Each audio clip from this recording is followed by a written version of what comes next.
Aha, twongeye kubasuhuza nshuti bavandimwe muba mudukurikiye, aka ni ka kanya tubagezaho imigani n'utundi tuntu twiza tubona ko ari ngombwa. Ntavuze byinshi rero, uyu munsi ngiye kubabwira umugani w'uyu mwana n'iyi ngona yikoreye. Gira uti byatangiye ute sasa? Iyo niyo mpamvu nanjye ndaha. Igihe kimwe umwana w'umukobwa w'umwami yaje kurohama mu gishanga birangira anahaburiye ubuzima. Nuko iyo nkuru mbi ntiyatinze kugera ku mwami, nuko uwo mwami nawe ashyiraho itegeko avuga yuko icyo gishanga cyose bagomba kugikamya ubundi bagakuramo umurambo w'umukobwa we. Ntibyatinze abaturage bo muri ako gace bose bakurikije itegeko ry'umwami, nuko bafata cya gishanga cyose baragikamya, ibinyabuzima byose birimo barabyica, n'ingona zari zirimo zose barazica. Abo baturage bamaze gukamya icyo gishanga, bamaze kwica n'ingona zari zirimo, ubundi baragiye bagiye kureba umurambo w'umukobwa, basanze warahagamye mu cyobo cy'ingona yari ishaje. Gusa ku bw'amahirwe iyo ngona ntago yari iri aho ngaho. Ibyo byose byo gukamya icyo gishanga no kwica ingona zari zirimo, abo baturage babikoze, iyo ngona yagiye gushaka ibyo kurya mu kindi giturage. Byarangiye buyiriyeho iguma iyo ngiyo yari yagiye. Nuko mu gitondo cya kare cyane akazuba kari kurasa, umwana wari ugiye gutashya yaje kubona ya ngona iri ahantu mu gihuru arimwo yaraye. Uyu mwana wari ugiye gutashya yabonye ino ngona aratunguka, arayibaza ati niko se wa ngona we, kubera iki uri aha ngaha? Iyi ngona nayo iramusubiza ati wa mwana we, nanjye rwose simbizi, nahabye nabuze iwanjye, uti keretse ungiriye impuhwe wenda ukasubiza mu rugo.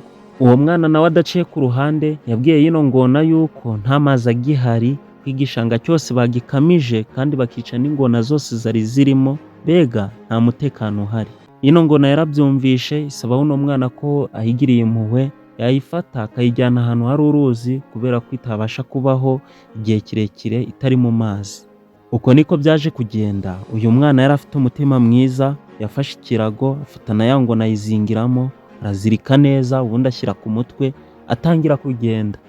Nuko muri urwo rugendo umwana yikoreye ingona ku mutwe yagenze hafi umunsi wose. Nuko inyana zisubiye iswa yaje kugera hamwe n'uruzi neza neza. Nuko afata ya ngona ayishyira hasi, ubundi mu kuyishyira hasi uwo mwana aratabanyika arigendera. Mu kugenda ya ngona nayo biramuhamagaye ati inshuti yanjye, none uyu munsi ko twiriwe turi kugenda amaguru yanjye akaba yajemo ibinya, wose nimba ntakugoye wakwihanganye ukangeza kwa rura ruzi, ko ibindi ndibuze kubyimenyera nindamuka mpageze, rwose urabufashije. Uwo mwana yagiraga umutima mwiza, nabyo ibyo yarabyumvishe, yasuzugura iyo ngona. Yafashe iyo ngona ubundi ayegeza imbere gatoya aho amazi yari ari kumugerera mu rukenyerero. Nuko uwo mwana ayirambitse hasi, iyo ngona nayo iramubwira ati rwose n'ubundi wabikoze wibikora igice, ngeza hariya ndabasha koga neza. Uwo mwana ntiyayitengushye, yakomeje kuyumvira, afata ya ngona yegeza imbere gatoya aho amazi yari ari kumugerera ku ntugu. Nuko arambitse mu mazi, iyo ngona nanone iramubwira ati ongera ngeze aho ndabasha koga neza aho imbere gatoya. Uwo mwana nawe arakomeza, noneho iyo ngona iramubwira ati noneho ubu ngubu washyira mu mazi, ubu nashobora koga nta kibazo. Uwo mwana niko byaje kugenda, yayishyize mu mazi, ubundi mu guhindukira ngo agende yerekera ku nkombe, ya ngona nayo birahindukira imufata ukuboko. Uyu mwana yatabaje nyina, n'ubundi bibi by'ubusa abura uko abigenza, tangira kubaza ino ngona impamvu iri kumukorera bino bintu. Ingona nayo iryuma ivuga yuko uko byagenda kose ko itari buze kumurekura. Iyi ngona yakomeje kwivuga ukuntu rwose yari ishonje, maze gatatu itarya, bityo rero ko ibintu byo kurekura uno mwana ko bitari mu mipangu yayo. Uyu mwana ibintu byamucanze, yabajije ino ngona ati none ibingibi nibyo nyituye, uti neza y'ubu isigaye yitugwa inabi? Ingona nayo ati ubu ngubu ineza isigaye yitugwa ubuhemu, ntabwo ikitugwa indi. Gusa mbere y'uko ino ngona ijya uno mwana yarabanjije imuha amahirwe, iravuga ati tugiye kureba abagabo batatu, nibemeza yuko ineza buno isigaye yitugwa inabi ndakurya, nibemeza yuko ineza isigaye yitugwa indi, ubwo nawe urabutsinze, ndakwihorera ubundi nigendere. Nuko uwo mwana kubera ko nta yandi mahitamo yari afite, babyemeranyijeho, ubundi batangira urugendo rwo kubaza. Ubwa mbere bageze ku nka ishaje, barayibwira ati wa nka we, turi kugira ngo udukiranure ko turi hano turi babiri. Nuko inka nayo ibiteze amatwi. Ingona irayibaza ati ikibazo cyacu giteye uki? Buno ineza isigaye yitugwa ineza, cyangwa se ineza buno isigaye yitugwa inabi? Dusubize. Inka nayo idaciye ku ruhande yavuze yuko ineza buno isigaye yitugwa inabi, inatanga n'urugero. Ivuga ko kera igifite imbaraga ikiri ntoya bayitagaho bakayimenyera inda, bakayiha ubwatsi bwiza, yaba ivuye kurya ubwatsi bakayihereza n'umunyu wo kurigata. Nayo icyo gihe icyo yakoraga yatangaga amata menshi, umva abana bakanywa, abantu bakamera neza. Kandi ikindi ni inka sebuja afite ubu ngubu zikomoka kuri iyi nka. Iyi nka yakomeje gusobanurira iyi ngona n'uyu mwana impamvu ineza buno isigaye yitugwa inabi, ukuntu mbere nubwo bayifataga neza igatanga umukamo mwinshi, yemwe ikabyara cyane, ko buno ho bitewe no gusaza, kudakamwa menshi, kutabyara, ibyo byose byatumye ino nka bayanga, umva bayanga urunuka ku buryo batakiyitaho nka mbere, isigaye ibayeho nabi. Ngo iyi akaba ariyo mpamvu rwose ikomeye cyane y'ino nka iheraho ivuga yuko ineza isigaye yitugwa inabi. Ibyo birangiye ino ngona yabwiye uno mwana ati nturora ko ibyo mba ndi kukubwira aba ari byo, ineza buno yitugwa inabi ntabwo ikitugwa indi. Umwana nawe n'agahinda kenshi aravuga ati nabyumvishe mubyeyi. Nuko barakomeza no ku wundi mugabo wa kabiri. Ubu ngubu ho umugabo babonye yari ifarashi ishaje yanitse amagufwa neza neza. Barayibajije ati wa farashi turi kugira ngo dukiranure uko turi babiri njyewe n'uyu mwana.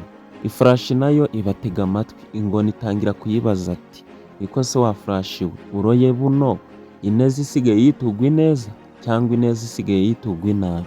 Iyi farashi nayo yaboneyeho kuvuga agahinda kayo, ivuga yuko kera igifite imbaraga bayigaburiraga neza, bakayiha ibisigazwa by'ingano, bakayifata neza, bakayuhagira, bakayiha buri kimwe cyose. Iyo farashi nayo igihembo yabahaga yatwaraga imizigo yabo ikayijyana ahantu kure cyane, kandi ikindi igatwara n'imiryango yabo aho ishaka kujya, wagira yari torotoro cyangwa ikimodoka cy'icyo gihe. Iyo farashi ikomeza ivuga ko ibyo bintu yabikoze imyaka 9 yose, ibatwarira imizigo, itwara n'imiryango yabo, ariko buno ubwo imaze gusaza nta muntu ukiyireba, nta muntu ukiyigaburira neza, ngo basigaye bayibyukiriza ku giti mu gitondo kare cyane kugira ngo ijye gushakisha ibyo kurya nabwo by'ubwatsi.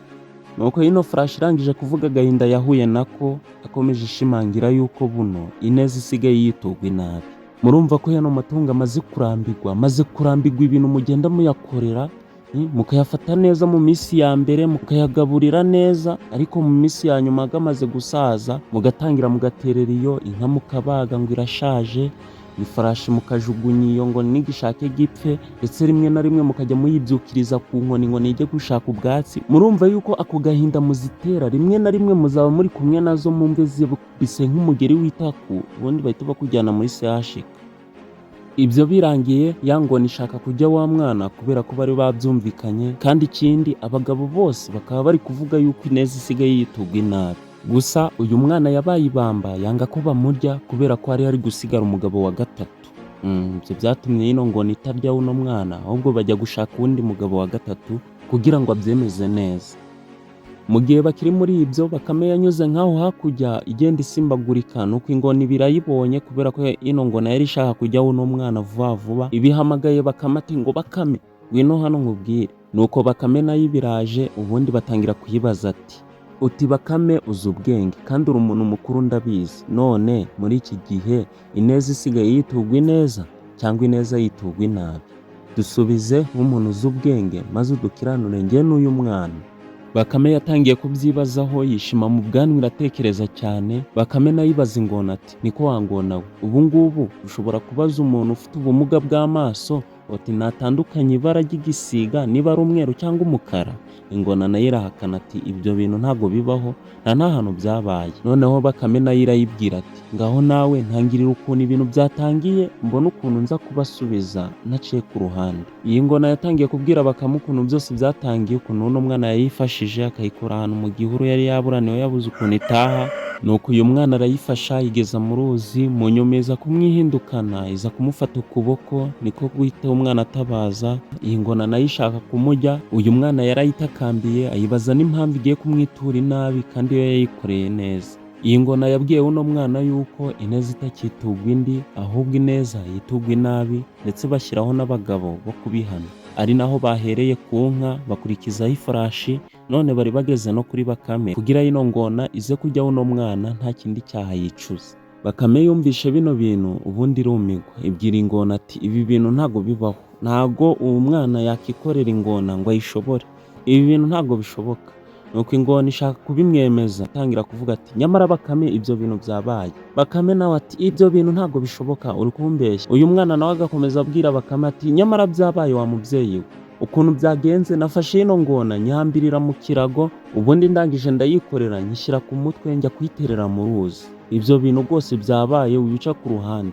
Bakame ati nayo uranyumvira kino cyanara, ibyo bintu bibaho, urukumva washobora ino ngona ishishe gutya, ibyo bintu ntago bishoboka. Ino Bakame yakomeje guhakana ibakuriragaho ukunyo, ivuga yuko ibi bintu bidashoboka, ko uno mwana atashobora ino ngona, rwose ibintu birazamba bimera nabi cyane, kugeza igihe ino ngona yafashe umwanzuro yuko uno mwana agiye kongera kuyihambira akayizirika neza, ubundi akayishyira ku mutwe, bakabyereka Bakame ukuntu byose byagenze. Uko niko byagenze. Uyu mwana yafashe cya kirago, ubundi arongera afata ya ngona ayishyiramo, ayizingiramo neza, arakanyaga, arafunga neza fresh. Akimara kuyihambira, Bakame imaze kubibona ko byose byarangiye, yabwiye uno mwana ati umva rero wa mwana we, kubera ko wagiriye neza ino ngona yigashaka kukwitura inabi, bifata ino ngona uyikorere uyisubize iyo wayikuye, bityo nayo izapfira iyo ngiyo. Iyo ngona yumvishe yuko bagiye kuyikorera ibya furambi, kandi yibuka n'ahantu bayikuye ukuntu hari habi, ubundi itakambira Bakame, itakambira n'uyu mwana, iravuga ati rwose nimumbabarire ntaho nzongera. Kubera ko Bakame yari ashaka kwigisha isomo y'ino ngona, atarashaka kuyica, byarangiye bayirekeye aho ngaho, bayirekera mu ruzi ihambiriye, iriho na cya kirago, kugeza igihe icyo kirago cyaje kubora, iyo ngona ibona kuvamo. Sinjye wahera rero, hahera ino ngona niyo mwana yari igiye gusamura. Mbibutsa ko yica nikunda kunyuraho inkuru nk'izi ngizi n'ibindi bintu tubona ko ari ngombwa. Mwebwe mukore subscribe, like, share and comment kuri iyi channel, ubundi dukomeze kubana. Murakoze, nawe utaha.